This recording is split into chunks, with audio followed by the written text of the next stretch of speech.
Queridos hermanos, sean bienvenidos a esta nuestra campaña Personajes del Antiguo Testamento. Estamos ya en esta cuarta semana y hemos hablado ya en otros temas del patriarca Abraham, nuestro padre en la fe.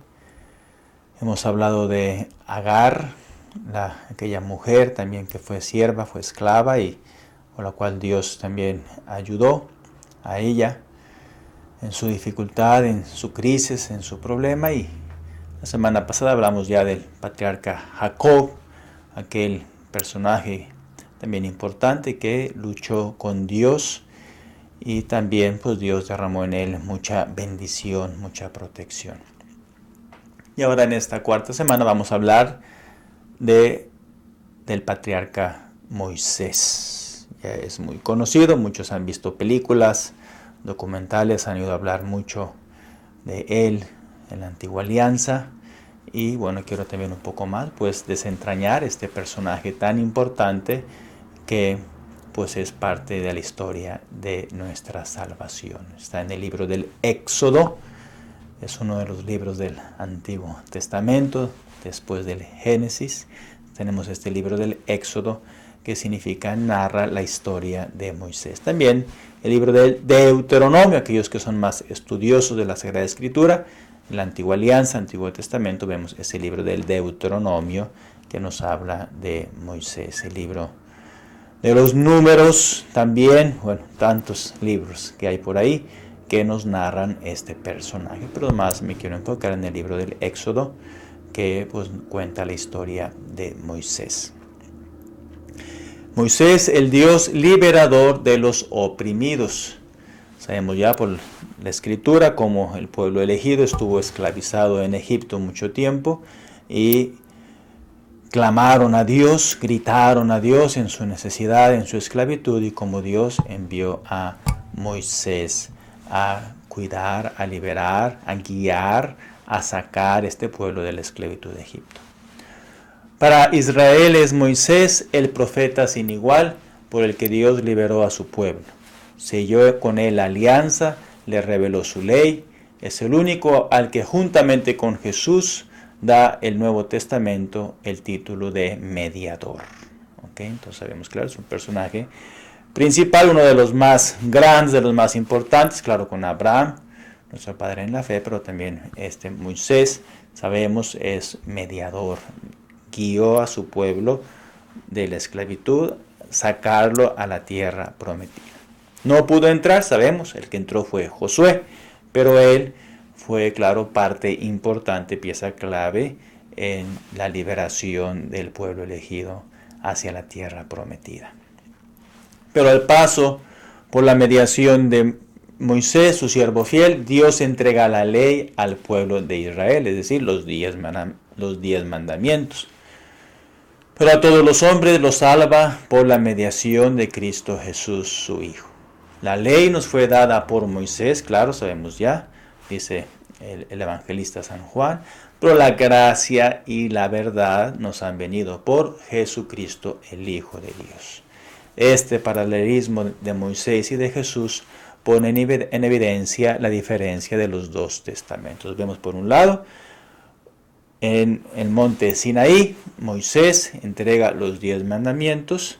Sabemos la antigua alianza, el primer pacto, Antiguo Testamento, los 10 mandamientos, Moisés, y el Nuevo Testamento, Jesús en el Calvario, muriendo en la cruz por nosotros, entregando su cuerpo y derramando su sangre, dándonos la Eucaristía como alimento, es el Nuevo Testamento, la nueva alianza. Entonces vemos por un lado Moisés, allá en el monte Sinaí, entrega las tablas de la ley, los 10 mandamientos, Antiguo Testamento, primera alianza, y por otro lado Jesús en el Calvario, Nuevo Testamento. Así se divide, por decirse, la Biblia, tanto la antigua alianza en Moisés con los 10 mandamientos, que va a guiar, ordenar a su pueblo, enseñar a su pueblo cómo conocer a Dios, cómo adorar a Dios, cómo amar a Dios, y Jesús en el monte Calvario, muriendo, sufriendo por nosotros en la cruz, resucitando, sabemos, claro,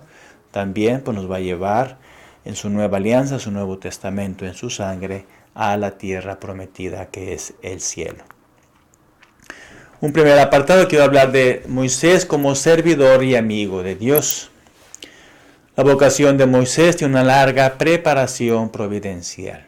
Moisés, nacido de una raza oprimida, debe a la hija del faraón opresor no solo ser salvado de las aguas y sobrevivir, sino también de recibir una educación que le prepara para hacer esa misión de jefe, de líder, de guía.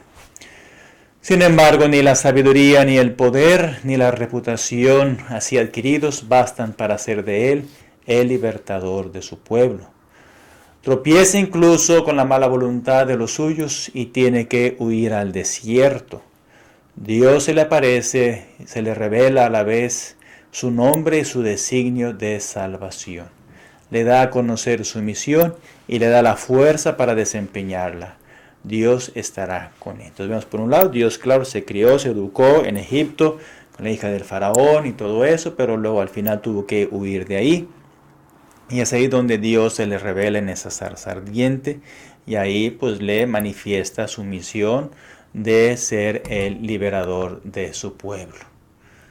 En vano se excusará el elegido, ¿quién soy yo para ir? Porque sabemos que tuvo miedo, tuvo temor, pues ir hacia el faraón y estar ahí y decirle que libere a su pueblo y pues que ¿y tú quién eres o qué estás haciendo? Entonces claro, tiene temores, tiene miedos, no quiere ir, se excusa, pero al final pues sabemos la humildad y bueno, él va a acceder a esa misión y acepta liberar a su pueblo.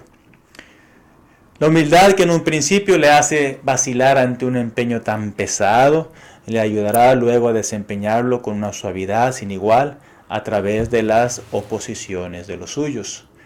Aunque su fe experimentó un desfallecimiento, Dios lo declara su más fiel servidor y lo trata como amigo. Por una gracia insigne le revela no su gloria, pero al menos su nombre.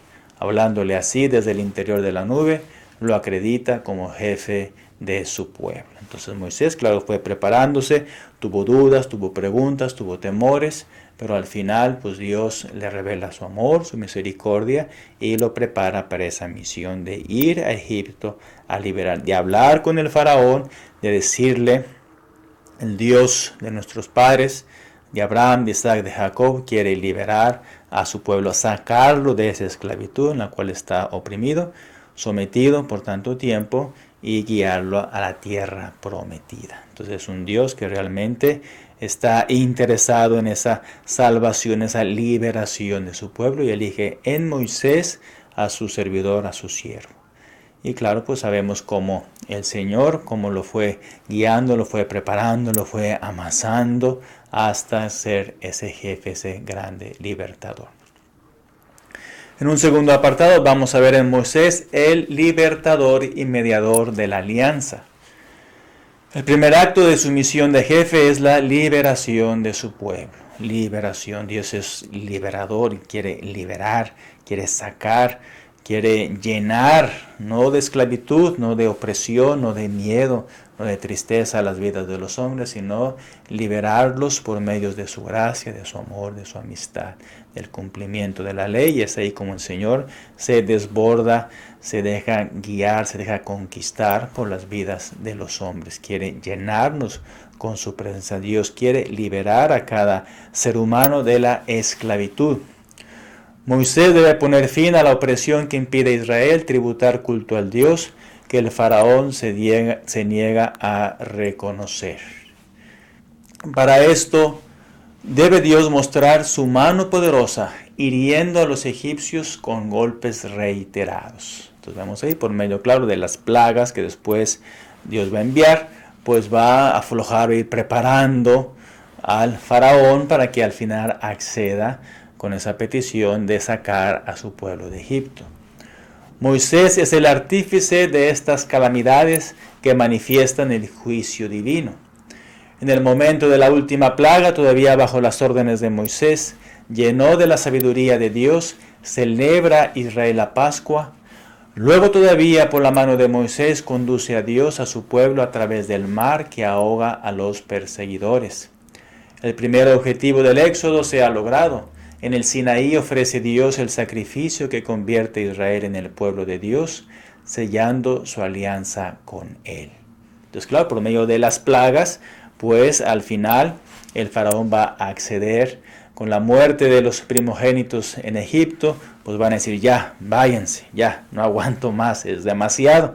El mismo hijo del faraón muere por el ángel exterminador y así el pueblo elegido celebra esa Pascua, sella con sangre las puertas de la casa de los israelitas y así pasa el ángel exterminador, viendo la sangre y no entrando, claro, para exterminar a los niños o a los primogénitos en Israel, pero sí en los egipcios. Entonces Dios elige, Dios salva, claro, por medio del sufrimiento, por medio de ese morir, esos niños en Egipto, pues Dios diferencia entre el que es elegido, en que los que son suyos y los que no son. Y como dice la palabra, me vengaré de todos los ídolos en Egipto, porque claro, Egipto celebraba pues un culto de idolatría contra el Señor nuestro Dios. Y por eso el pueblo elegido tiene que celebrar esa Pascua con ese cordero, con ese cabrito, prefigurando, claro, el sacrificio de Jesús en la cruz, en la última cena, con su sangre derramada, con su cuerpo entregado. Dios proveerá el cordero para el holocausto y sabemos que en Cristo Jesús, el Hijo de Dios, nosotros recibimos la salvación, la santificación. Fue una preparación, esa fue la primera Pascua, la salida de Israel hacia la tierra prometida y ahora nosotros también, hijos de Dios, templos del Espíritu Santo, celebramos en la última cena la Santa Misa, la Santa Eucaristía, la acción de gracias, pues el alimento que nos va a salvar, nos va a sanar, nos va a transformar y así vamos en camino en ese éxodo hacia el cielo, que es el lugar pues, del descanso, de la paz, de la salvación de todos nosotros. Al pueblo de la alianza se agregan todos los que han sido bautizados en Moisés, es decir, los que por haberle seguido atravesaron el mar, guiados por la nube, y experimentaron la salvación. Moisés, su jefe y su redentor, prefigura así a Cristo, mediador de una alianza nueva y mejor, redentor que libera el pecado a los que son bautizados en su nombre. Entonces Jesús, sabemos, nuevo Moisés, pues va a guiar, va a liberar a cada uno de sus hijos, sus bautizados, y adentrarlos en esa tierra que es el cielo, que es su gracia, que es su amor, que es su amistad. En un tercer apartado vemos en Moisés el profeta y el legislador. Moisés, jefe del pueblo de la alianza, le habla en nombre de Dios, le revela la ley divina, le enseña cómo debe conformar con ella su conducta, lo exhorta a la fidelidad para con el Dios único y trascendente, que esté siempre con él y que por amor lo ha escogido y salvado gratuitamente. Le revela los 10 mandamientos como camino de fidelidad y amor a Dios que los ha liberado de Egipto. Entonces vemos en esa ley que se ofrece los 10 mandamientos, pues el pueblo elegido tiene que someterse, tiene que obedecer si quiere, claro, cumplir esa ley y llegar sobre todo a la tierra prometida. Sabemos la dureza, las infidelidades, los miedos, los temores, muchos de ellos rechazaron a Dios y claro, murieron tendidos en el desierto. Otros de ellos fueron fieles, se entregaron, fueron obedientes y claro, pues muchos de ellos agradaron al Señor con su conducta. Otros no, porque pues les costaba, no querían, tenían temor, tenían miedo, eran muy difíciles de cumplir y claro, al final desagradaron a Dios y tuvieron que morir en el desierto. Moisés es así el primero de estos profetas que tienen por misión mantener la alianza y educar a un pueblo rebelde. Es así, a veces el corazón del hombre es rebelde y no quiere someterse, no quiere obedecer y le cuesta y se queja y se va tras los ídolos y le pide comida y le pide bebida y quieren eso tumbar a Moisés y poner otro líder. Total, siempre, toda la historia de la humanidad, la rebeldía, la desobediencia, el no querer servir. Y por eso, claro, a veces nos estrellamos también nosotros a lo largo de la vida. Cuando rechazamos a Dios, pues nos va no muy bien a lo largo de la vida. Por eso tenemos que aprender a no ser rebeldes, sino ser humildes, ser obedientes, ser misericordiosos. Aprender a perdonar, aprender a amar como Jesús. Y así, claro, el amor, la misericordia de Dios se va a derramar en cada uno de nosotros. Pero pobre Moisés, pues no le fue fácil con esa rebeldía, con ese pueblo que se quejaba y claro, pues querían tumbarlo y querían matarlo y querían apedrearlo y todo eso. El ejercicio de esta misión de Moisés hace también de él el primero de los servidores de Dios que son perseguidos.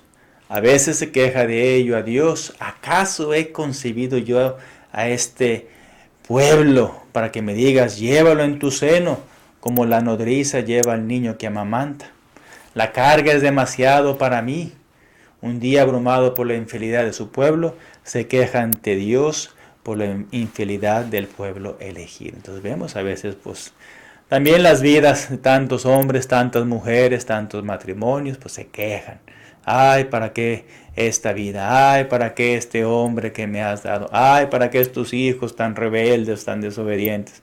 Ay, la queja y la queja y la queja. Y siempre nos quejamos. Por una o por otra cosa nos vivimos quejando con Dios. Así está el pobre Moisés. ¿Acaso yo he concebido este pueblo? ¿Verdad? Y así es. Pero bueno, pues Dios nos da la fuerza y la gracia para perseverar y no quejarnos. A veces es así, siempre uno se queja de todo y no debe ser así. Tenemos que aceptar la voluntad de Dios, tenemos que, claro, pedir la ayuda, pedir en la oración, pedir en los sacramentos, pues la fuerza y la gracia para perseverar, pero no quejarnos de todo, porque a veces cansamos a Dios con nuestras quejas, con nuestros lamentos y con todo eso, y pues no está bien quejarnos siempre, sino confiar, rezar, agradar y claro, pedir a Dios la fuerza para perseverar en el camino. En un cuarto apartado vemos a Moisés como el intercesor. Él intercede por su pueblo. A veces la ira de Dios quiere exterminar a este pueblo rebelde, pueblo duro de cabeza, pero Moisés intercede. Quieto, cálmate, sereno. No lo destruyas, no descargues tu enojo en él. Ten paciencia. Y a veces nuestro Señor Jesucristo es lo mismo. A veces nosotros cansamos a Dios por nuestros pecados, por nuestras rebeldías. Y Jesús también intercede y pues le dice al Padre, cálmate, espérate. Vamos a dejar un tiempo más que se convierta, que sea humilde, que se arrepienta.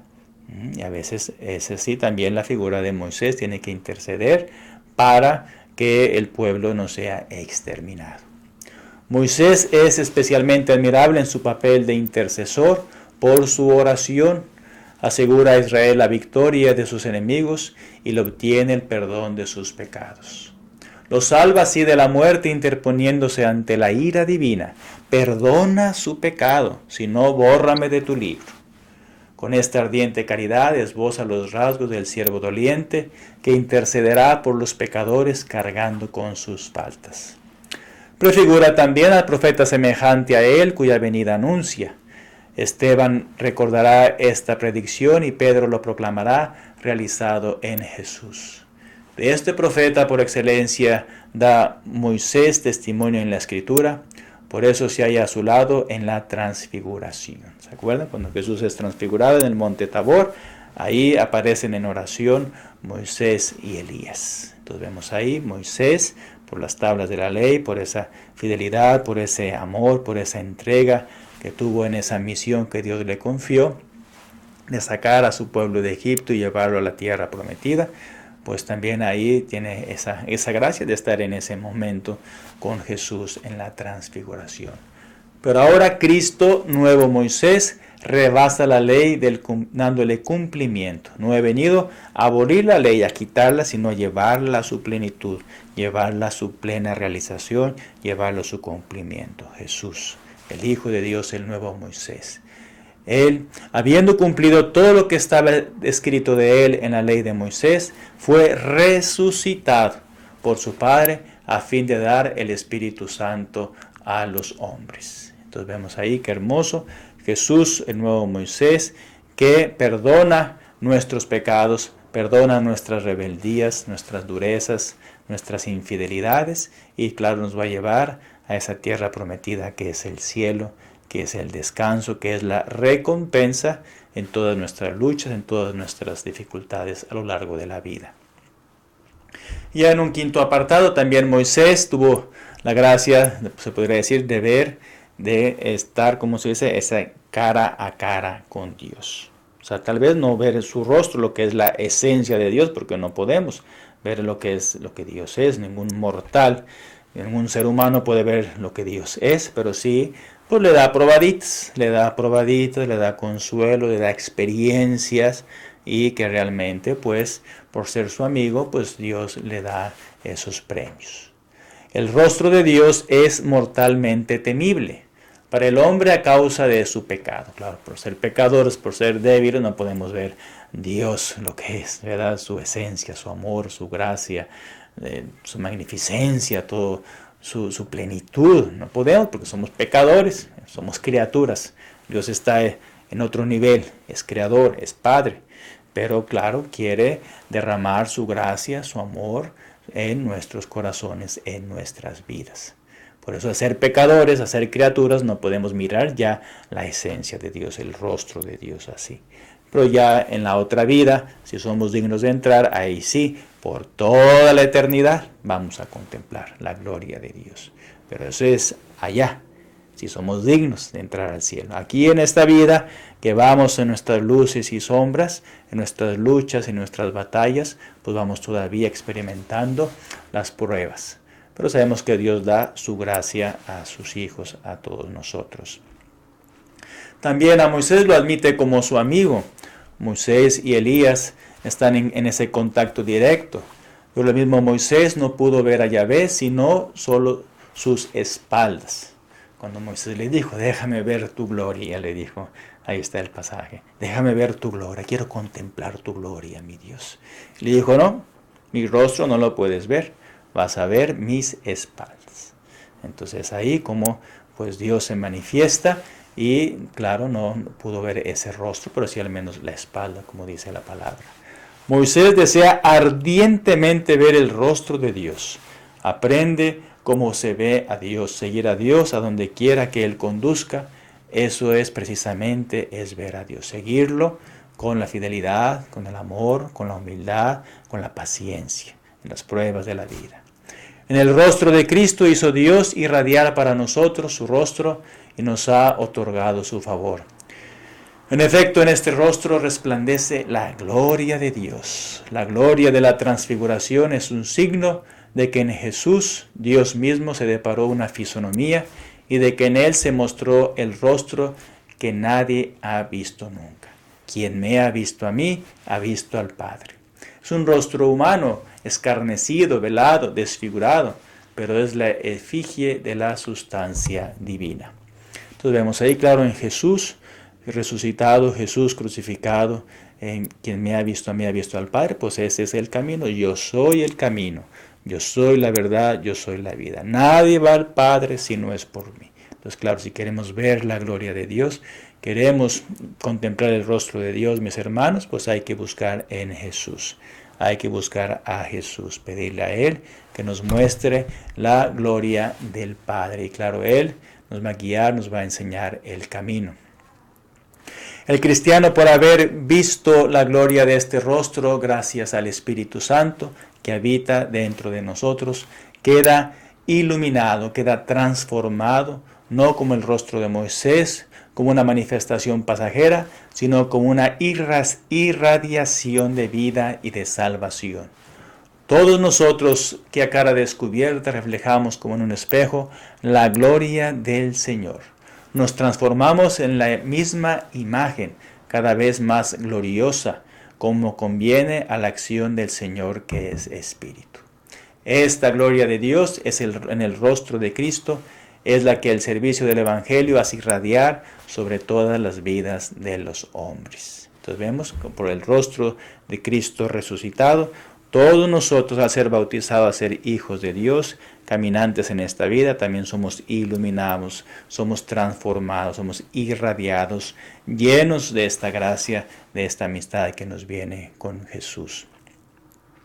Los cristianos así transfigurados en el Espíritu por la gloria del Señor, tienen la certeza de descubrir un día el cara a cara, al que no conocen todavía, sino como en un espejo, de conocer como son conocidos, de ver a Dios. Así será colmado el deseo que arrastraba a Israel al templo. Se erigirá el trono de Dios y el Cordero, y los servidores lo adorarán y verán su rostro. Entonces es, mis hermanos, ver ese rostro que queremos ver. Pero, como si Dios nos da probaditas solamente en nuestra vida. La gloria y el rostro de Dios, el cara a cara, será en el cielo para aquellos que sean dignos, que sean elegidos para entrar a esa tierra prometida que es el lugar del descanso, de la paz y del amor. Y claro, pues esta gloria de Moisés, concluyo, mis hermanos, en Cristo se revela ahora la gloria, un reflejo de la cual iluminaba el rostro de Moisés después de sus encuentros con Dios. Cuando Moisés subía ya a la montaña y al cerro arriba, todo su rostro se iluminaba, se transfiguraba. Y la gente cuando lo veía ahí a Moisés tenía que cubrirse porque era tanta la luz, tanta la presencia de ese ser que es Dios, pues que le iluminaba y le transformaba completamente. El pueblo de la antigua alianza no podía soportar el resplendor de este reflejo, aunque pasajero.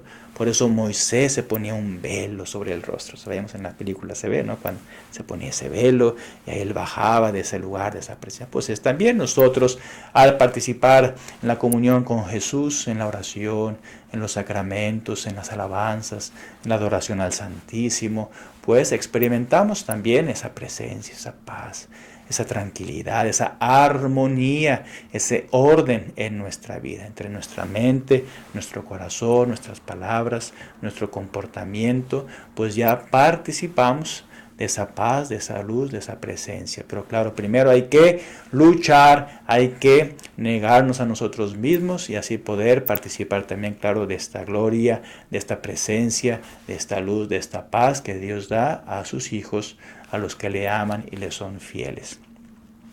Para Pablo, el velo simboliza la dureza de los judíos, que leyendo a Moisés no lo comprenden y no se convierten a Cristo, al que anunciaba.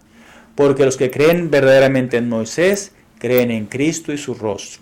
Como el de Moisés refleja la gloria del Señor, que nos transforma a su imagen. Entonces a veces hay mucha gente que tiene ese velo cubierto y que a veces no entienden, miran y escuchan, ven, pero no ven con claridad. No han sido tocados, no han sido convertidos, no han sido arrepentidos de verdad de sus pecados. No se han arrepentido completamente y por eso tienen ese velo, esa dureza que les obstruye. Entonces por eso, como dice la palabra de Dios, pues tenemos que quitarnos ese velo, esa dureza a veces dentro de nosotros y dejar que esta luz, que esta gloria del amor de Cristo, ese perdón que nos da en nuestros pecados, podamos nosotros participar ya en esa comunión, en esa gloria que Dios nos invita a participar algún día. Ya concluyo con lo que dice la palabra de Dios. En el cielo los rescatados cantarán el cántico de Moisés, el servidor de Dios, y el cántico del Cordero. Único cántico pascual del único Señor cuya figura fue Moisés. Entonces vemos, a eso le tiramos en nuestra vida.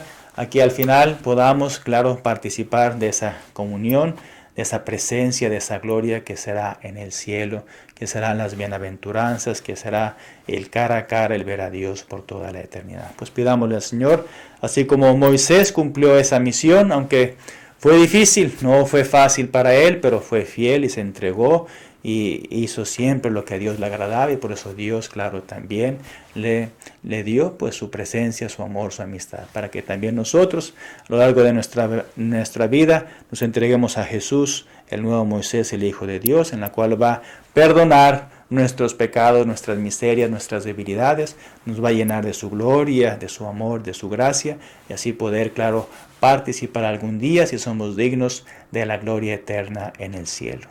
Y concluyo dándoles mi bendición para que el Señor les bendiga, les guarde, les proteja de todo mal y peligro, y nos agarremos fuerte a Cristo Jesús, nuestro Moisés, para que Él nos lleve a la gloria del cielo. Y yo los bendigo en el nombre del Padre, y del Hijo, y del Espíritu Santo. Amén.